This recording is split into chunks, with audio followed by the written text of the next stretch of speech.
ساتھ میں آپ کو بتایا گیا تنوین. تنوین کس کو کہتے ہیں؟ دو زبر دو زیر دو پیش کو. اور تختی نمبر 8 میں بتایا نون ساکن. نون ساکن کسے کہتے ہیں؟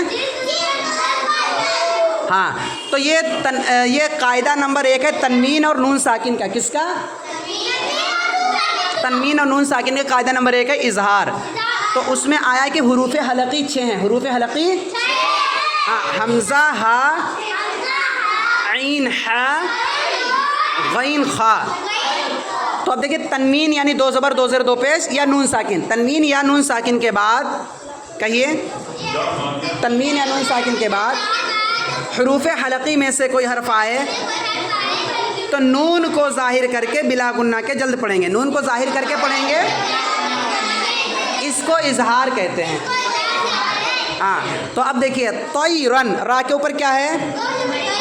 اس کے بعد یہ حمزہ ہے, یہ الف نہیں ہے. الف کیوں نہیں ہے؟ آپ کو ہم نے تختی نمبر 3 میں بتایا ہے کہ الف ہمیشہ خالی ہوتا ہے, جو الف خالی نہ ہو وہ حمزہ ہے. تو یہ اب حمزہ ہو گیا کیونکہ اس کے اوپر زبر لگ گیا, حمزہ ہو گیا.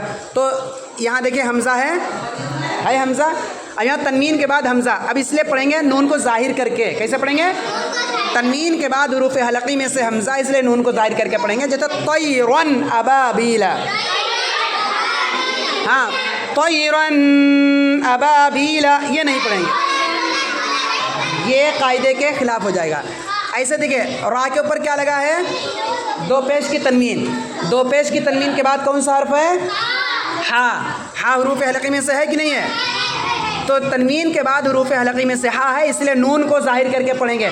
اب یہاں نون دکھ نہیں رہا ہے تو آپ کو یہاں بتایا کہ تنوین نون ساکن کی آواز یکساں ہوتی ہے. نون ساکن والی قاعدہ میں بتایا کہ نہیں؟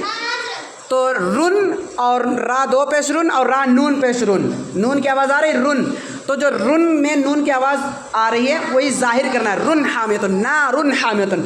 اب اس کو نا ان حامیتن ناک میں چھپا کے نہیں پڑھیں گے. ایسے دیکھیں لمن خشیہ نون ساکن ہے. نون ساکن ہے نون ساکن. کیا پہچان نون ساکن کی؟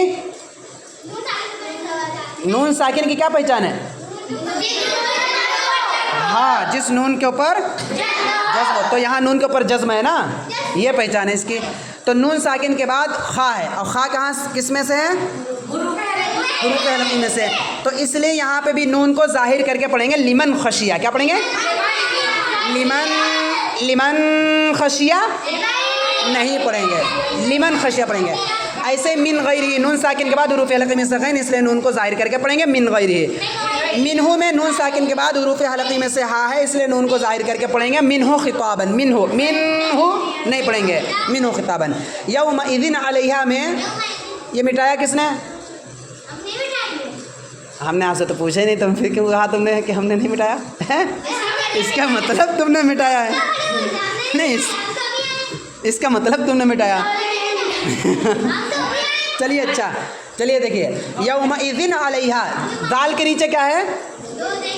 دو زیر کی تنوین. دو زیر کی تنوین کے بعد حروف حلقی میں سے عین ہے, اس لیے یہاں بھی نون کو ظاہر کر کے پڑھیں گے یومئذ علیہا.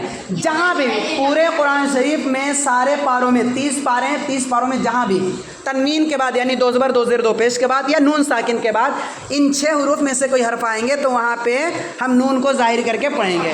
ٹھیک ہے, تو یہ اس قاعدے کو کیا کہتے ہیں؟ اظہار کا قاعدہ. یہ اظہار کا قاعدہ ہے.